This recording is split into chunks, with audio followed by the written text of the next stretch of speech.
Hello, and welcome to another episode of Adamo Baseball, where I'm your host, Adamo.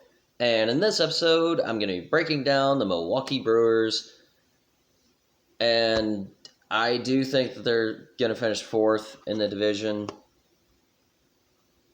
They got the same problem that the previous two teams I covered in the NL Central have, and that's a lack of offense. Their rotation, it's not bad, but it's not going to blow the doors off anybody. Their bullpen is really good. They have a really good bullpen. But I don't have a lot of hope for this team. They've got some good players across the board, but they're not phenomenal. I like the job Craig Counsell has done, but I don't know what kind of miracles he's going to be able to work with this team. I don't think he's Kevin Cash. I think he's yes, I do still think that he's making the best of what he's got. I don't think what he's got is going to be able to do much more. So, as always, let's get right into it and start with the lineup. Leading off, Lorenzo Kane. All right, so I wrote this as outfield because whenever I looked up this lineup, they hadn't signed Jackie Bradley Jr. yet.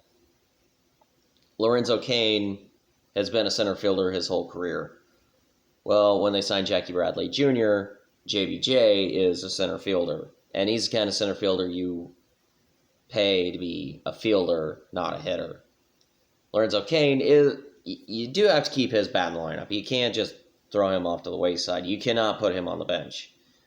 He actually is a really good leadoff guy, and he is a great defensive player.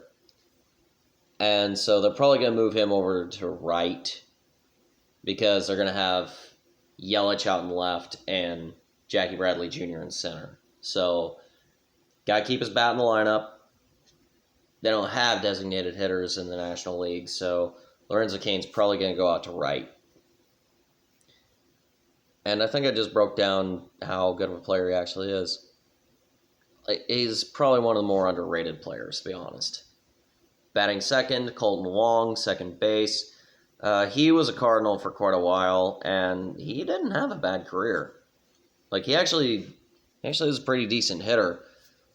He's not going to get you 30 home runs a season, but he'll get you on base. Or he'll move you on the bases, which is a very underrated thing in baseball. It's actually one of the most important things, but yeah, he's pretty good at that, and that's what you want.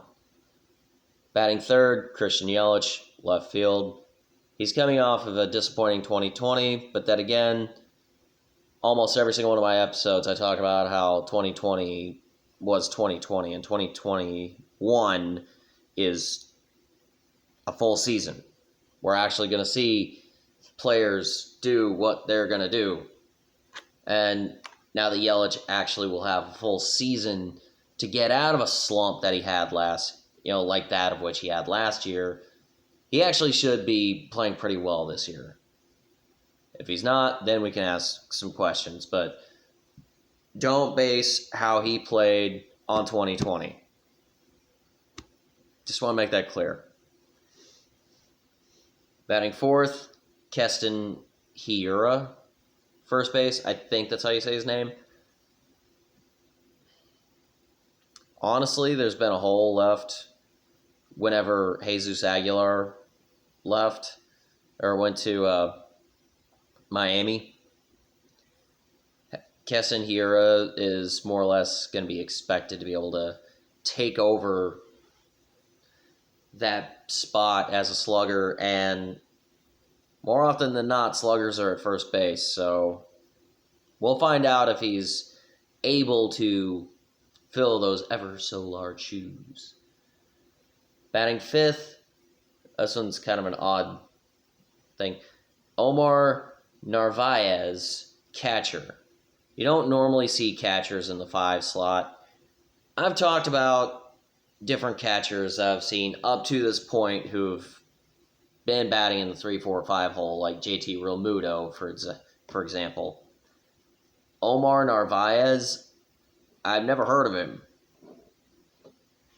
And apparently he is a good hitting catcher, but he's not a home run hitter. 2019, he had 22 home runs, but I think he only played 99 games. So that year he actually had some power, and you can't base anything off last year. He's also fairly young. He's only played for about 4 seasons. So this is his real shot to show whether or not he is that power hitter and if he should be in that 5 slot. So, hey, if he can do it, by all means. Batting 6th, Travis Shaw. He's a good fielding third baseman. That's why you hear his name called in a lot of circles. He's definitely there for defense, which the Brewers have built a lot of their team around. He's not, however, a good hitter. His career batting average is like 240, which I get. Third baseman, they're there for defense most of the time, not for offense. There's a reason why there are fewer third basemen than any other position in the Hall of Fame. That being said, you would like to have him hit a bit better. So it'd be nice to see if he can do that. Batting 7th, Orlando Arcia, shortstop. Basically same thing. Good fielding shortstop, not a good hitting shortstop. Batting 8th, Jackie Bradley Jr., center field. Whenever I compiled this list, as I mentioned earlier, JBJ had not yet signed with the Brewers. Well, being a Red Sox fan, I happen to know this. Bradley is not a good hitter. You're looking at somewhere around 220 to 225, maybe 230 at best as a hitter. Now, the reason why teams want him is because he can catch the ball at the warning track in center field and nail a guy at home plate. Okay, that's a little bit of an exaggeration, but he's got the arm strength to be able to accomplish that kind of feat. He can throw it to the infield from pretty deep, and he's got one of the 3 strongest arms in all baseball when it comes to center field, and he's a left-handed fielder. So really, it's about having him on the field, not about having him bat. That's why the Red Sox were willing to let him go. Honestly, I thought the Sox should have used him as a trade chip, but hey, he's gone, and he is now in Milwaukee. I don't remember who the right fielder was that I replaced with JBJ in the lineup, but I think I had them batting, or I think they were batting 6th. Then Shaw and Arcia were 7 and 8. I think that's how that was. But I automatically dropped Bradley down to the bottom of the lineup because dude doesn't hit. And honestly, that really does go to show just how little faith I kind of have in this lineup. Yeah, they got a couple of good names that can hit, but one superstar that's usually in the MVP conversation. But as a whole, I don't see this lineup scoring a lot.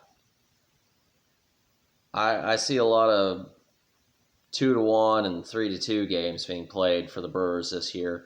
I don't know if the Brew Crew is going to win most of those one-run games, but I don't think that they're going to put a lot of runs across the plate. So for the rotation, kind of interesting actually. Number 1, Brandon Woodruff. He is a good pitcher. He actually is. I put him at a solid 2 in a rotation, but he's their best pitcher. So really, they kind of need him to step up and be that ace. Second in the rotation, Corbin Burns. I'd never even heard of him before I did my research. Honestly, I had no idea who this guy was. And really, I still really don't know who he is. I mean, he'd be better like a low-end 3 guy in a rotation. Pitching third, Brad Anderson. Inconsistency. He's not a bad pitcher per se, but he's got inconsistency by season. You don't really know what you're gonna get any given year. That's why he's third, not second. So they're running a 3-man rotation. A 6-man rotation. My bad. And I'm actually gonna lump them together. Josh Lindblom, Adrian Hauser, and Eric Lauer. None of them really have that much experience. What experience they do have is primarily bullpen work. They've been moved into the rotation because they just need somebody. And it's possible that they don't do a 6-man rotation like MLB.com showed. That's where I got this. Honestly, they may just put one of those guys in the bullpen, and I wouldn't blame them. Because when they're in the bullpen, they're actually pretty good. But as far as starting goes, not particularly, no. Their closer, Josh Hader. Okay, last few years, he's been one of, if not the best reliever in baseball. Where Andrew Miller left off, Josh Hader picked up. Okay, he was one of the key reasons that the Brewers were able to make it to the National League Championship Series in 2018. There's no denying that. He was one of the reasons that they were able to get that far. And, yeah, I don't see any reason for him to slow down. I mean, Milwaukee has 2 All-Stars on this team. Christian Yelich and Josh Hader are those 2. And I wouldn't count on a third. Whereas the rest of their bullpen is Brent Suter, Devin Williams, and I also wrote down Freddie Peralta. I recognize the name. I didn't know why. And I still don't know why after researching him a bit. Brent Suter and Devin Williams, they're actually pretty good. You look at their numbers, it's like, oh, okay, that's actually what you want for a reliever. Freddie Peralta, not so much. And honestly, all right, so I'm going to break this down again. Basically, just the lineup, yeah, they got a couple of bright spots, but I don't see this lineup being anything that would take the next step, per se. Their rotation, outside of Woodruff, is either inconsistent or inexperienced. And they have a great bullpen. So if they're not being competitive in July, don't be shocked if they start trading guys. Like trying to revamp their farm system. I don't know what their farm league looks like. I have not paid attention to the Brewers that closely. I know my dad listens to them, but I really haven't followed them that closely. And that's about all I have to say on the Brewers. If you'd like to let me know your thoughts, you can let me know down in the comments below. Or if you're listening on my podcast, you can let me know at AdamOBaseball, Adamo_baseball on Instagram. Or you can find me on Patreon, Adam M. I don't know why. But, alright. With that being said, thank you for listening. Cheers until next time.